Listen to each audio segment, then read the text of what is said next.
Bismillahirrahmanirrahim. Innal hamdalillah nahmaduhu wa nasta'inuhu wa nastaghfiruh wa na'udzu billahi min shururi anfusina wa min sayyiati a'malina. May yahdihillahu fala mudilla lahu wa may yudlil fala hadiya lahu. Asyhadu an la ilaha illallah wahdahu la syarika lahu wa asyhadu anna Muhammadan 'abduhu wa rasuluh alladzi la nabiyya ba'dah. Ya ayyuhalladzina amanu taqullaha haqqa tuqatih wa la tamutunna illa wa antum muslimun.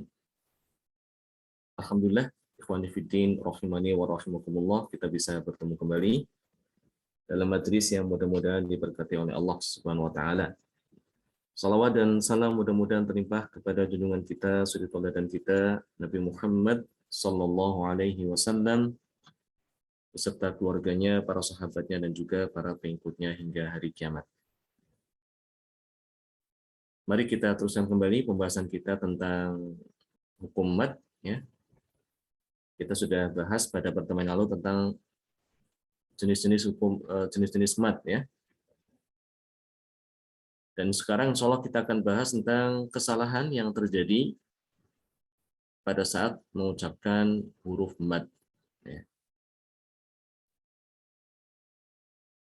Akhta'un taqa'u 'inda nutqi bil alifil maddiyah. Yang pertama dimulai dengan kesalahan yang terjadi ketika mengucapkan huruf mad ya, dari alif. Huruf mad ada 3 ya. Alif sebelumnya fathah, waw sukun sebelumnya dhamma, dan iya sukun sebelumnya kasrah. Ini akan dibahas oleh Syekh tentang kesalahan-kesalahan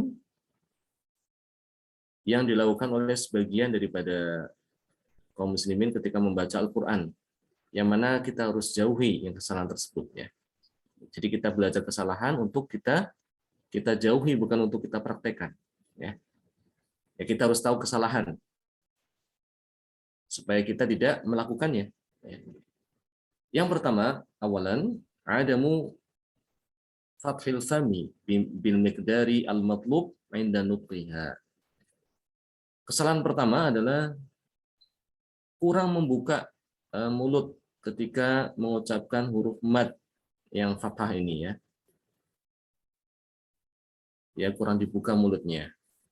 Kalau kurang dibuka nanti fathahnya kurang sempurna ya. Huruf madnya kurang sempurna. Jadi cenderung kepada seperti ada mau mengarah ke kasrah. Qala ya, ka tidak dia kalau dibaca tidak sempurna fathahnya seperti ke gitu. Mengarah ke imalah, namanya imalah ya. Mengarah ke ya. Jadi ketika membuka itu ketika mengucapkan huruf mad yang alif, mulut terus dibuka ya. Tapi dibuka dengan wajar ya, tidak terlalu berlebihan, tapi juga jangan terlalu pelit untuk membuka ya. Kemudian yang kedua, khaltu sautiha bi syai'in min sautin ya. Ya, mencampur sebagian suara huruf mad yang alif ini dengan sebagian daripada suara ya ya. Jadi cenderung mengimalahkan. Musa dibacanya Musa ya. Musa, Musa, seperti itu. Seharusnya kan Musa. Malik, bukan Melik. Bisa bedain enggak?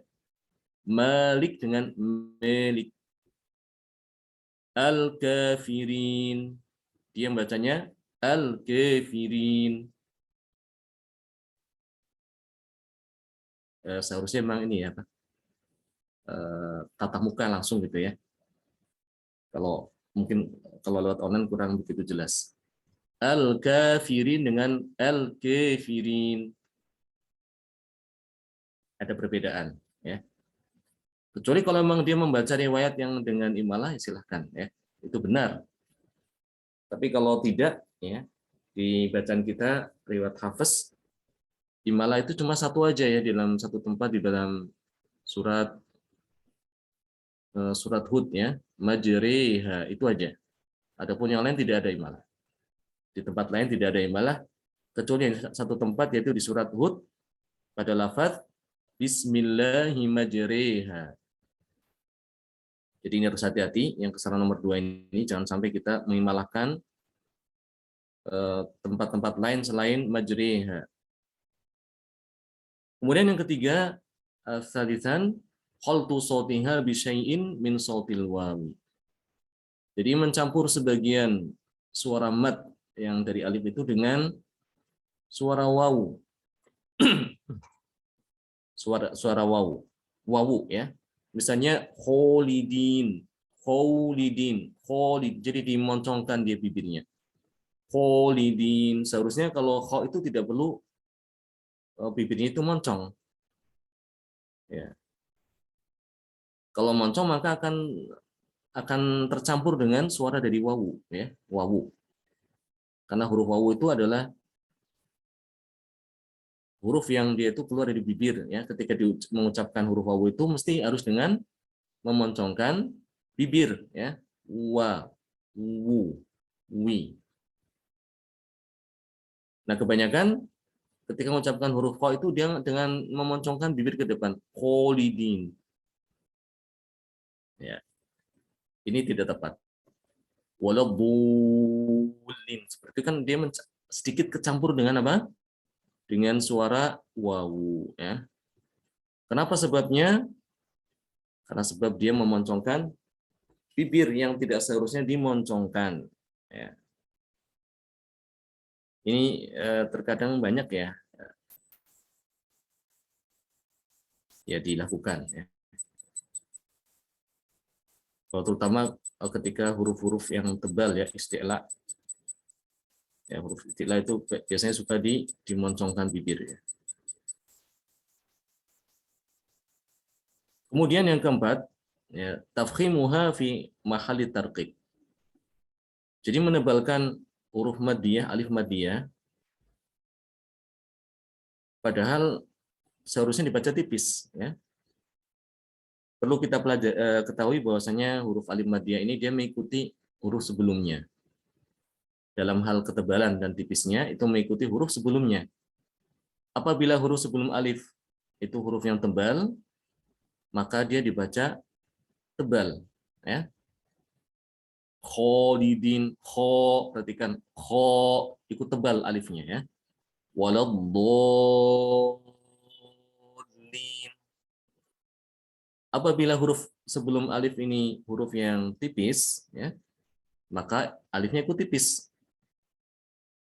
Nah, di sini kesalahannya ada sebagian yang dia menebalkan di tempat yang harusnya dibaca tipis. Sebaliknya nanti nomor 5 ini ada yang dia menipiskan di tempat yang seharusnya dia harus dibaca tebal. Jadi dibalik. Ini termasuk kekeliruan. Contoh yang menebalkan di tempat yang seharusnya dibaca tipis adalah pada lafaz an-nahar ya. Seharusnya dibaca an-nahar. An-nar. Dia bacanya an-nur. Al-batil. Dibaca dengan al-batil. Ini tidak tepat. Ya, ketika kita membaca Al-Quran harus memberikan huruf haknya ya. Mana yang dibaca tebal kita baca tebal, mana yang seharusnya dibaca tipis kita baca tipis. Khomisan yang kelima, tartiquha fi mahalli tafkhim. Ini kebalikan dari nomor 4 ya.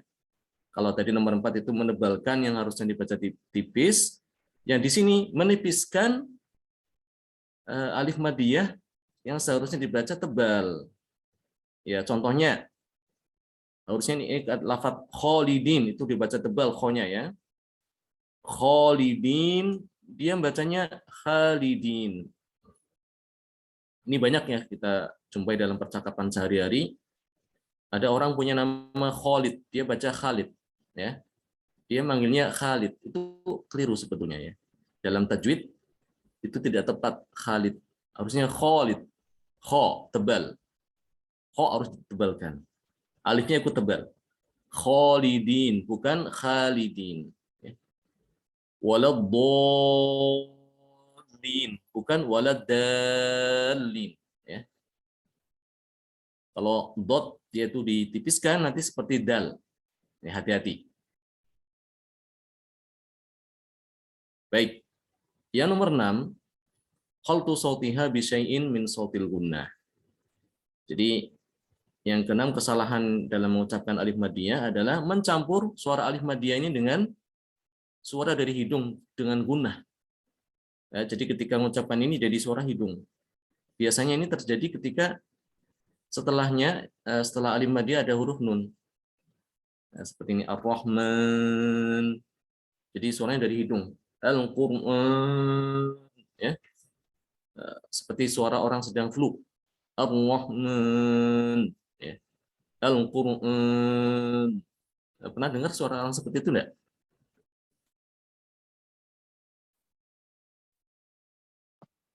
Berat, sering. Ya, itu tidak tepat yang demikian ya. Jadi suara tidak boleh dari hidung kecuali kalau hurufnya itu huruf nun sama mim aja atau huruf gunnah. Ketika ikhfa, ketika idgham bi gunnah, ketika iklab, suara dari hidung. Tapi kalau bukan, ya jangan dipakai hidung. Baik, itu kesalahan yang terjadi pada saat mengucapkan huruf alif maddiyah. Lanjut. Nah, sekarang akhta'un taqa'u 'inda nutqi bil wawil maddiyah. Kesalahan yang terjadi pada saat mengucapkan huruf wawu maddiyah, ya. Huruf wawu. Awalan adamu dhammi syafataini bil miqdaril matlub 'inda nutqiha. Yang pertama adalah dia kurang memoncongkan bibir dengan semestinya, ya. Seharusnya ketika dia mengucapkan huruf wawu maddiyah itu disertai dengan memoncongnya bibir, ya, harus sempurna bibirnya. Memoncong dengan sempurna. Terkadang kurang sempurna, ya. Misalnya yaqulun, ya, enggak. Yaqulun, harus sempurna moncongnya. Kemudian yang kedua, lawan daripada yang pertama, al-mubalaghatu fi dhaghti 'ala syafataini 'inda nutqiha. Terlalu berlebihan dalam menekan, ya, atau apa ya? Dia memoncongkan dua bibir tadi itu. Terlalu berlebihan tidak boleh. Ya, kurang memoncongkan juga tidak boleh. Harus seimbang, harus sedang. Ya, memang ketika kita masak, yang memberikan garam harus pas. Ya, kalau terlalu berlebihan asin juga tidak enak, ya, terlalu asin. Kurang garam juga kurang pas rasanya, harus sedang. Ya, ketika mengucapkan huruf ini juga harus pas, ya. Harus pas sesuai dengan kadarnya. Yang ketiga, salitan khaltu sautiha bi syai'in min sautil alif. Jadi mencampur huruf wawu maddiyah itu dengan sebagian daripada suara alif. Jadi mencampur berarti ini tandanya dia kurang memoncongkan sebetulnya. Ini jadi nomor 3 itu akibat daripada nomor pertama ini, saling berkaitan ini. Karena dia kurang memoncong, ya, kurang memoncongkan, ya kulun, nah dia ya kau seperti gitu. Ada kecampur dengan sedikit alif. Kemudian yang keempat, khaltu sautiha bi syai'in min sautin ya. Yang keempat adalah mencampur huruf maddiyah itu sebagian daripada suara ya, suara i, ya. Seperti misalnya qila, ya, qila, seperti itu. Suiat. Karena tidak boleh kalau tidak bukan riwayatnya. Ya, riwayat Hafs bacanya siat, ya, bukan suiat. Qila, bukan quila, ya. Yang nomor 5, khomisan khaltu sautiha bi syai'in min sautil gunnah. Mencampur suara wawu maddiyah dengan suara gunnah, suara hidung. Ta'lamun, ya, yuqinun. Seharusnya ketika dia mengucapkan seperti itu tidak boleh keluar daripada hidung. Ta'lamun, yuqinun, ya. Al-mu'minun. Kalau dibentuk hidungnya itu dia tetap masih bisa bersuara, masih bisa meneruskan, ya.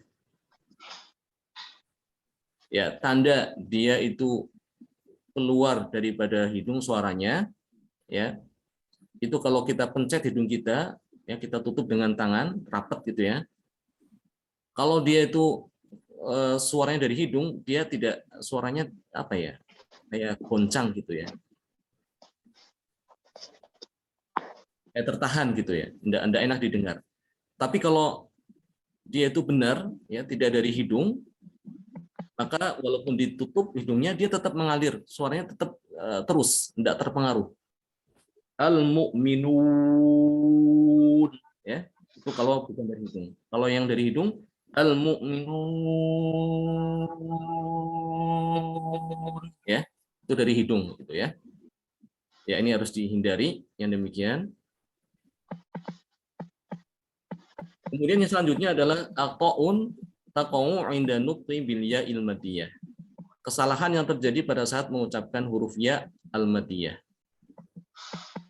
Yang pertama, awalan adamu khafdil fakki as-sufli bil miqdaril matlubi 'inda nutqi biha ma khalti sautiha bi syai'in min sautil alif.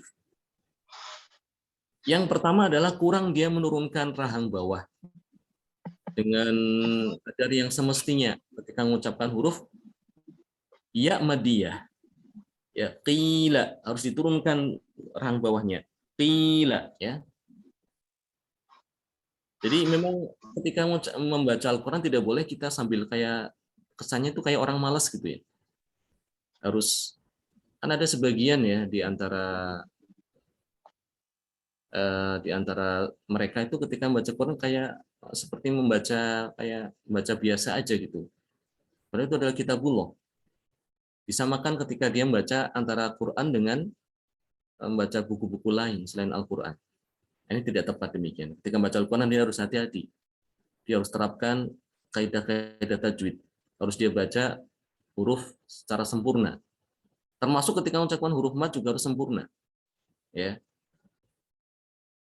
Ketika dia mengucapkan huruf ya madiyah, dia harus menurunkan rahang bawahnya ke bawah.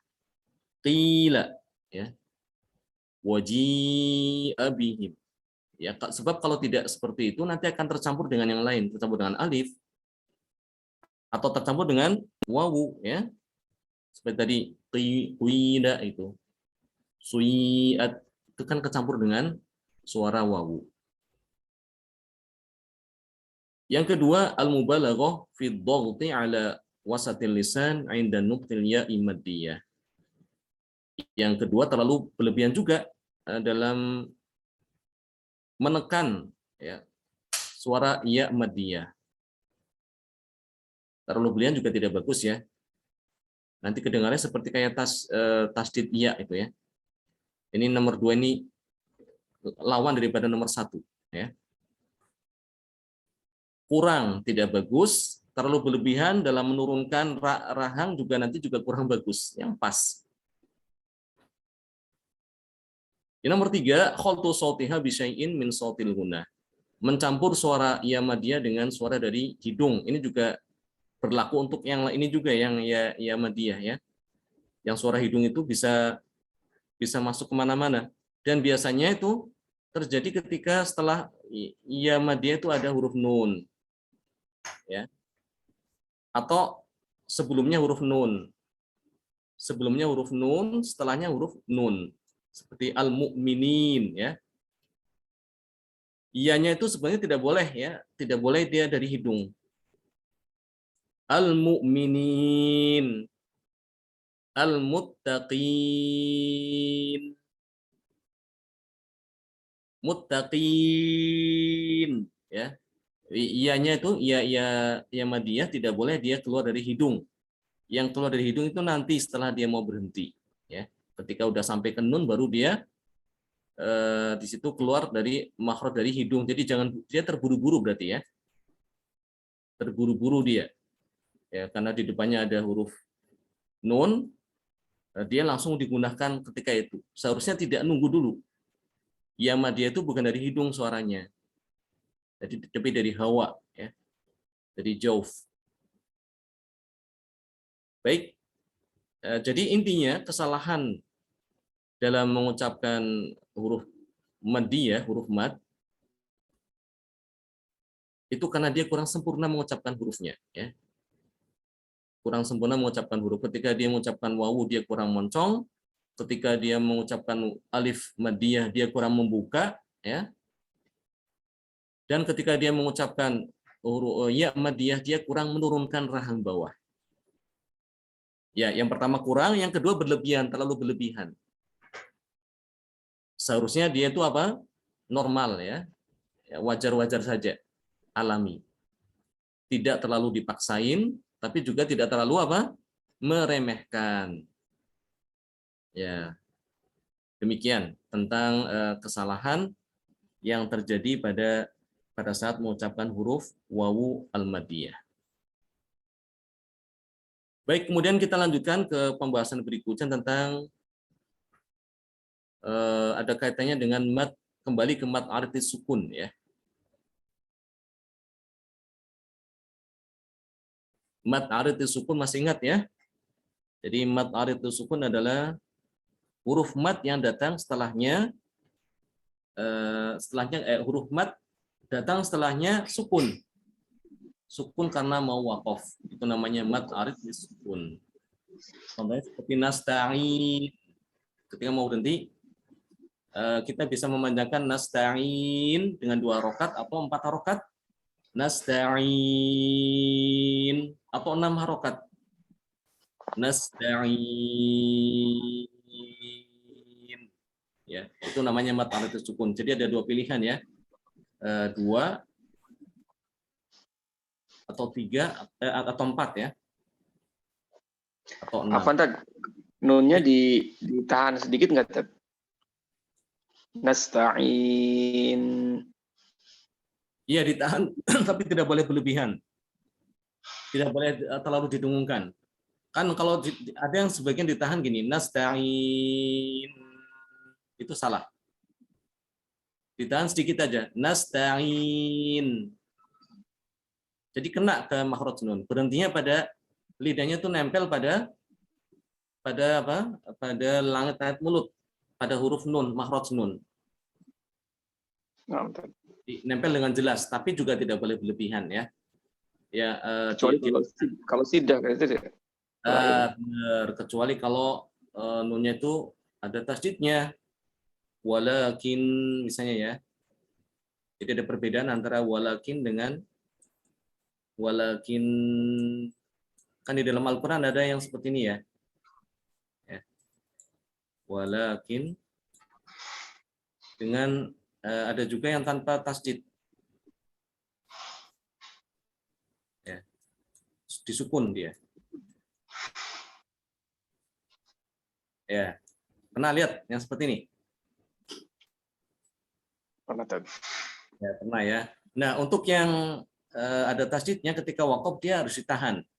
Walakin didengungkan, ya, ditahan 2 harokat. Namun yang tidak ada bertasdid jangan ditahan. Walakin, ya. Walakin beda, ya. Walakin yang pertama walakin, yang kedua walakin. Ya, seperti itu. Baik. Ini kembali ke mad artis sukun, ya. Jadi kan ada 3 pilihan. Boleh membaca dengan 2 harokat, ya. Boleh membaca dengan 4 harokat, atau boleh membaca dengan 6 harokat, ya, seperti itu, ya. Yang udah pernah kita pelajari ini kan udah pernah kita pelajari ini di bab sebelumnya, ya, tentang mad artis sukun. Nah, di sini saya ingin mengulang kembali tentang pembahasan tentang mad artis sukun yang tadi sebelumnya belum beliau singgung. Yaitu kenapa dibaca 2, kenapa ada yang baca 4, dan kenapa pula ada yang membaca sampai 6 harokat. Ya, apa alasan daripada sebab kenapa membaca seperti itu ada perbedaan, ya. Kenapa tidak disamakan aja seperti mad wajib, ya, 4, ya, misalnya. Atau disamakan aja seperti mad lazim Dibaca 6 harokat saja sekalian. Kenapa untuk mad arid sukun? Dia bisa dengan 3 pilihan ini, ya. Itu yang dibahas di pasal ini, ya. Bagi yang membaca dengan 2 harokat, ya, atau istilahnya kalau di dalam ilmu qiraat itu yang baca 2 harokat adalah bacaan qasar, ya. Bacaan qasar.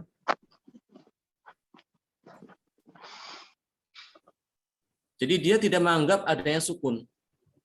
Ya, adanya sukun itu sama seperti biasa aja, kayak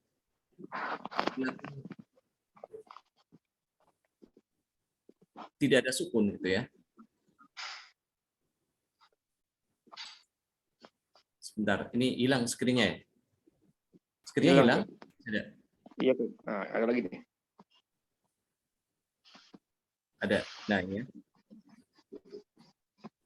Lam ya'tad bisukunil arid. Jadi yang menganggap bahwa dia itu dibaca 2 harokat, jadi nun sukunnya itu dia tidak dianggap.